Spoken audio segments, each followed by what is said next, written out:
욥기 27장 1절에서 6절까지 말씀 함께 이 아침 첫 시간에 같이 읽으시고 그리고 은혜를 나누겠습니다.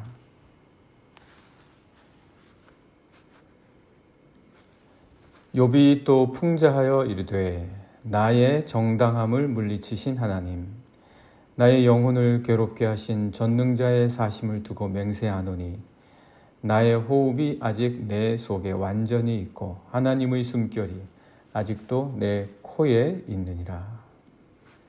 결코 내 입술이 불의를 말하지 아니하며 내 혀가 거짓을 말하지 아니하리라. 나는 결코 너희를 옳다하지 아니하겠고 내가 죽기 전에는 나의 온전함을 버리지 아니할 것이라. 내가 내 공의를 굳게 잡고 놓지 아니하리니 내 마음이 나의 생애를 비웃지 아니하리라. 아멘. 하나님은 욥이 불의하다고 하신 적이 없습니다. 우리가 욥기 1장부터 함께 보셨으면 다 기억하실 겁니다. 하나님은 욥을 불의하다, 너가 잘못됐다, 너가 죄악을 저질렀다, 그렇게 말씀하신 적이 없습니다. 뿐만 아니라 그의 죄 때문에 욥이 죄를 지어서 그를 벌 주시고 그를 괴롭게 하신다고 하신 적도 없습니다. 그런 적이 없습니다. 하지만 그렇다고 해서 하나님이 그럴 능력이 없고 그럴 명분이 없고 그럴 아무런 이유가 인간에게 없기 때문에 그렇게 하시지 않는 것도 아닙니다. 그럼에도 불구하고 하나님은 욥에게 그렇게 하지 않으셨습니다. 그러나 욥은 자신이 고난을 당하고 또 심지어 친구들이 그건 너의 죄 때문이다, 그건 너의 죄 때문이다, 친구들은 그렇게 이야기를 하죠. 그렇게 친구들이 자신을 정죄했을 때 욥은 이렇게 말을 합니다. 하나님은 나의 정당함을 돌아보지 않으십니다. 하나님은 내 영혼을 괴롭게 하십니다. 이렇게 말을 합니다. 이해가 되죠? 누가 욥과 같은 이런 엄청난 고난에 빠진 적이 있겠습니까? 물론 있겠죠. 있지만 욥의 고난을 볼 때 정말 너무나 큰 고난이기 때문에 우리가 읽으면서도 깜짝깜짝 놀랄 지경입니다. 그래서 욥은 그렇게 말을 한 겁니다. 오늘 2절 말씀 한번 잠깐 보실까요? 1절과 2절 말씀 보시면 욥이 그렇게 말하는 하나님은 내 정당함을 돌아보지 않으시고 내 영혼을 괴롭게 하십니다. 그렇게 말하는 장면이 나옵니다. 1절입니다. 욥이 또 풍자하여 이르되 2절 나의 정당함을 물리치신 하나님, 나의 영혼을 괴롭게 하신 전능자의 사심을 두고 맹세합니다. 네, 하나님을 그렇게 이야기하지요. 당연히 사실이 아닙니다. 하나님은 물리치신 적이 없고 욥의 영혼을 괴롭게 하신 적도 없습니다. 하나님이 아닙니다. 네. 우리 인간은 고난을 당하게 되고 그것이 지속이 되면 자연스럽게 우리는 하나님이 왜 나에게만 이렇게 하실까? 하나님이 나에게만 너무하시다, 이런 생각을 하거나 하나님이 나를 돌보시지 않는다, 하나님은 나를 너무 괴롭게 하신다, 도대체 무슨 이유인가? 이런 생각을 자연스럽게 하게 됩니다. 욥도 그러했습니다. 그러나 이건 하나님에 대한 욥의 오해였습니다. 하나님에 대해서도 오해를 한다는 말입니까? 네, 그렇습니다. 예수님께서도 사람들을 향하여 이렇게 말씀하셨습니다. 너희가 성경도 오해하고 하나님의 능력도 오해하였다. 우리가 하나님을 오해할 때가 있다는 이야기입니다. 하나님을 오해하는데 상황에 대해서 오해하고 오판할 때는 얼마나 많이 있겠습니까? 이 상황을 제대로 판단하지 못하는 거죠. 우리 사람들에 대해서는 또 얼마나 많이 오해를 하게 됩니까? 그 마음도 오해하고 뜻도 오해하고 의도도 오해하는 거죠. 인간은 하나님에 대해 많은 오해를 갖고 있습니다. 그러나 정말 다행인 것 중에 하나는 하나님은 인간에 대해서 오해하지 않으신다는 겁니다. 이게 얼마나 다행인지 모릅니다. 그래서 하나님을 신뢰하는 것이 우리 인간에게 있어서는 아주 중요합니다. 오해할 수는 있겠지만, 하나님을 잘못 생각할 수는 있겠지만, 그럼에도 불구하고 하나님을 신뢰하는 것, 이것만큼은 정말 놓지 말고 붙잡아야 한다. 나의 오해라는 것을 깨달으려면, 내가 지금 상황을 잘못 판단하고 있다는 것을 깨달으려면 하나님을 신뢰하는 것 이외에는 방법이 없습니다. 신뢰. 인간은 삶에 대해서도 오해를 많이 합니다. 다른 사람에 대해서도 오해를 많이 합니다. 그것을 이기는 것은 오해의 반대, 신뢰 이해에는 방법이 없습니다. 그러나 그 어느 신뢰보다도 하나님에 대한 신뢰가 가장 중요합니다. 그것이 가장 기본이 됩니다. 인간은 서로 오해하지만 하나님은 절대 오해하시지 않으시기 때문에, 그럴 리도 없고 그럴 가능성도 없고 그러시지도 않으시기 때문에 전혀 오해가 없으시는 그분만큼은 신뢰할 수 있습니다. 우리가 그분은 무조건 신뢰해야 합니다.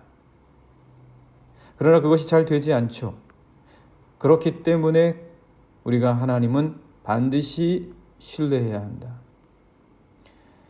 오해를 가장 줄이는 지혜로운 방법도 바로 그렇기 때문에 전혀 오해가 없으신 하나님을 신뢰하는 것입니다. 그러지 않기 위해서, 우리가 또한 상황을 오판하지 않기 위해서, 오늘 욥처럼 왜 내 정당함을 물리치십니까? 왜 내 영혼을 괴롭게 하십니까? 이 상황을 오판하는 거죠. 하나님을 오해하는 겁니다. 그러지 않기 위해서 우리는 말씀을 묵상하고 그 말씀 속에 있는 하나님의 뜻을 찾고, 그리고 기도하면서 하나님과 대화하고 끊임없이 하나님과 이야기 나누고, 어떤 상황도 오해나 오판하지 않도록 하나님을 신뢰하는 것에 대해서 연단을 받아야 합니다. 우리 삶에서 너무 중요한 그러한 삶의 한 부분입니다.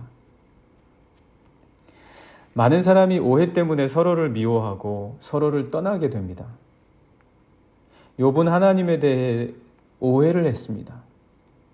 그럼에도 불구하고 다행히 그가 의로웠던 점이 있다면, 욥에게는 남에게 없는 특별한 의로움이 있었습니다. 그 의로움이 있었다면 하나님께서 또 욥을 의롭다 하셨거든요. 온전하다고 하셨습니다. 그에게 이런 많은 연약함에도 불구하고 하나님께서 그를 의롭다, 온전하다 하신 것은 도대체 무엇이겠습니까?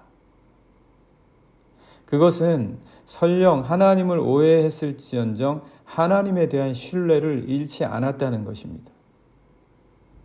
우리가 얼마나 여러 상황에서 오해하고 오판합니까? 그럼에도 불구하고 욥은 하나님에 대한 신뢰를 잃지 않았다. 하나님을 가장 크게 오해한 욥의 부인을 한번 생각해 보죠. 그는 환난이 닥쳤을 때 욥에게 하나님을 욕하고 차라리 죽어, 이렇게 말을 합니다. 많은 사람들이 욥의 아내처럼 바로 이런 식으로 신앙을 버리고 그리고 신앙에서 떠나게 됩니다. 환난이 닥쳤을 때 왜 그 환난을 당하면서도 그러고 있냐? 차라리 신앙 버리고 그리고 죽어. 이런 식으로 신앙을 떠나고 믿음을 떠나고 있다. 그런데 바로 이것이 사탄이 의도하는 목적이고 하나님께 내가 이거 증명해 보겠습니다. 욥은 절대 의롭지 않습니다. 욥도 환난 닥치면 하나님 욕할 겁니다. 내가 이거 증명하겠습니다. 사탄이 의도한 게 바로 이것이다. 이것을 하나님께 증명해내려고 욥을 시험하고 우리도 끊임없이 시험하고 있습니다. 비록 아슬아슬하긴 해도 욥이 하나님께 원망하고 불평하기는 해도 그럼에도 그는 하나님을 결코 떠나지 않습니다.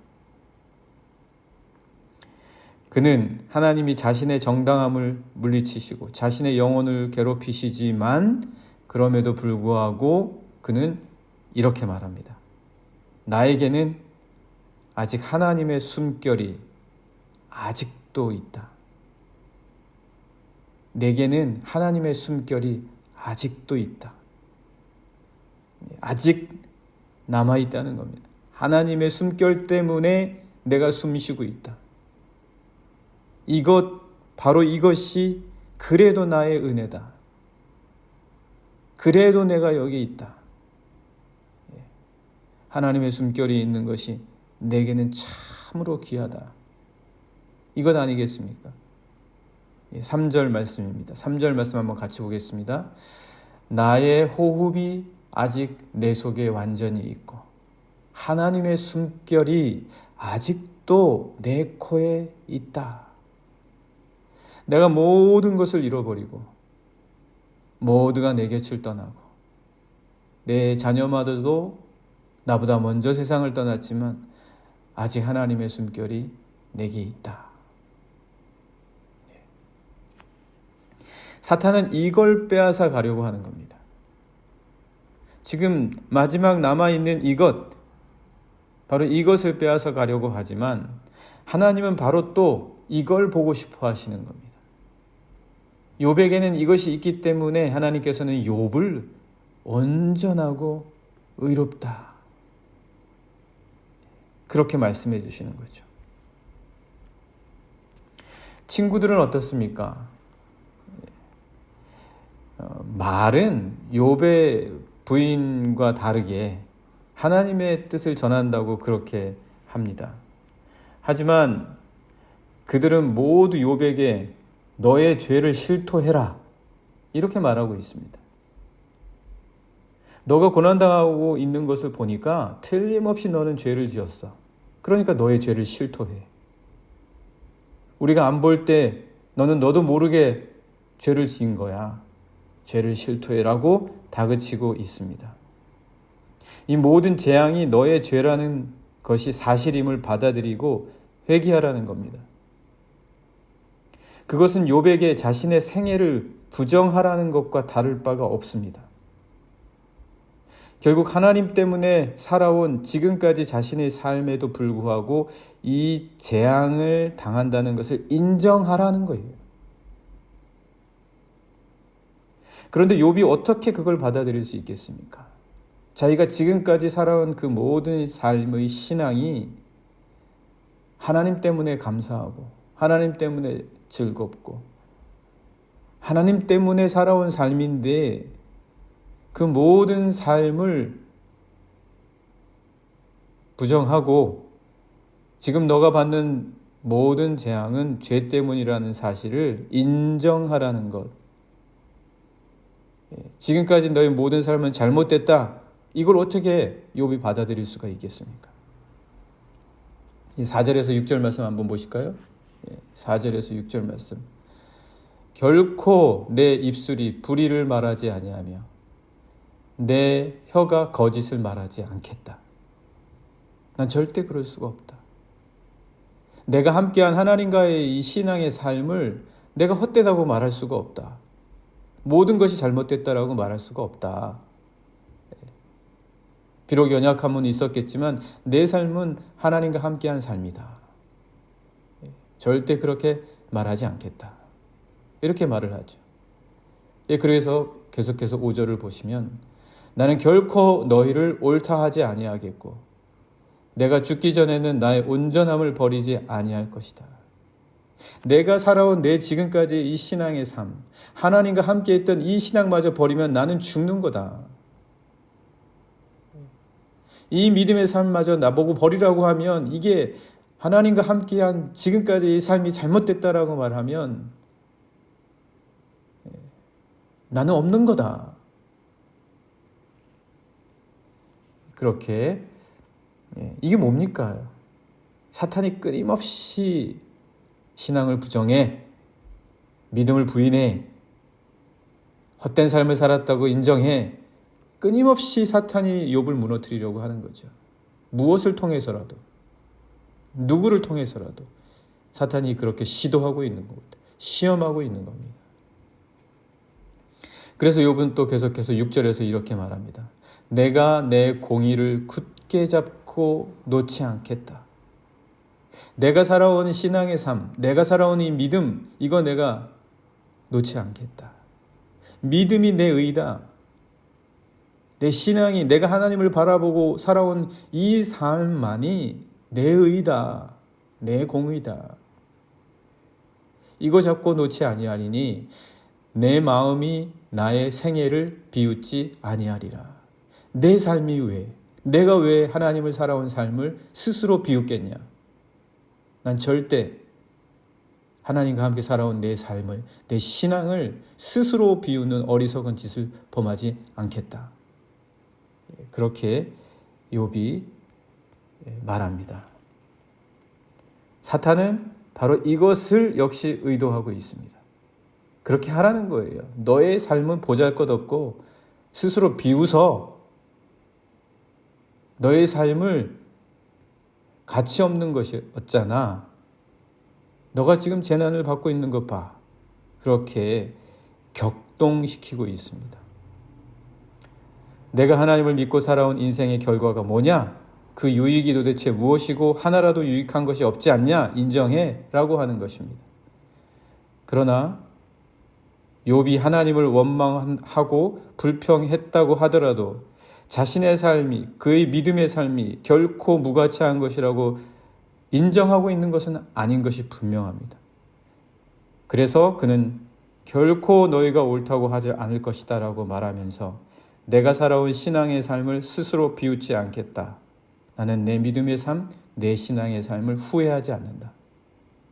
내 삶을 나는 스스로 하나님께서 나에게 허락하신 내 신앙의 믿음의 이 의를 놓지 않겠다. 이렇게 고백을 합니다.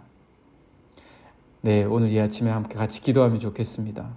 믿음은 후회할 것이 없는 삶입니다. 우리가 후회하지 않는 삶을 살려면 믿음으로 사는 길만이 바로 그 길입니다. 오늘 이 아침 이 새벽 첫 시간에 함께 같이 기도하면 좋겠습니다. 하나님, 저에게 있는 의의가 무엇입니까? 하나님, 내 삶을 무가치하게 하고 의미 없고 공허하게 만드는 것 가운데에서도 지킬 수 있는 유일한 것이 있다면 그것이 무엇입니까? 하나님을 향한 나의 신앙, 하나님을 향한 나의 믿음, 이것이 나의 이 여러 이 세상의 삶 속에서도 가치 있고 의롭고 온전하게 하나님께서 의롭다고 지켜주시는 것인 줄 믿습니다. 이러한 삶을 오늘 하루도 내가 처한 상황에서 살아갈 수 있도록 힘주시고 은혜 내려 주시옵소서. 같이 기도하시겠습니다.